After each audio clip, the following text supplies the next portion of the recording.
Your child watches and mimics things you say and do every day. The same is true when you begin teaching your child to focus on the speech sounds of our language, called phonemes. When you begin phoneme awareness activities with your child, it's critical you pronounce the sounds correctly. If you're pronouncing sounds incorrectly, your child will too, and this can impact their reading and their spelling. There are certain physical characteristics of every speech sound that are determined by how your tongue, lips, and breathing work together to help you say the sound. You want to describe these characteristics as best you can to help your child say the sound correctly.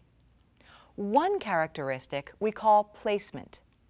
Placement describes what our lips, tongue, and mouth are doing when we make this sound. You can use a small mirror, like this one, to see where and how the sound is being made in your mouth. Then you can explain it to your child. For example, the P sound is made in the front of the mouth with the lips together. P. We can say that it is a lip popper. For the sound of the letter S, you can tell your child that they make that sound by keeping their teeth together. Notice that a phoneme can either be held out or it can be a quick, short sound. The sound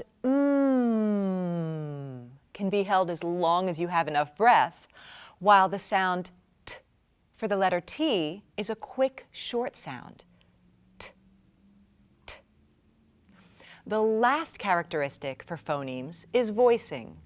This means your vocal cords are either vibrating or not. With your child, you could call it motor on or motor off. You can check on this by placing your hand lightly over your throat where your vocal cords are. Feel your voice vibrate when you say the sound. And your motor is off for the sound that the letter F makes. Teach your child the consonant sounds first, then the short vowel sounds. It is easier for them if you start with the consonant sounds that can be stretched out, like v, s, f, z, oo, before teaching them the quick or short sounds of b, d, t, p, and g. Before you teach a letter sound, consider how you'll explain its characteristics to your child. Think about what your mouth is doing to make that sound. Have your child watch your mouth when you make the sound. Can the sound be stretched out? Have them feel their throat to find out if their motor is on or motor off. For example, consider how you make the sound for the letter F. This is what you would tell your child. Watch me make the sound F. Watch my mouth. My top teeth are on my lip when I make this sound, and I blow air.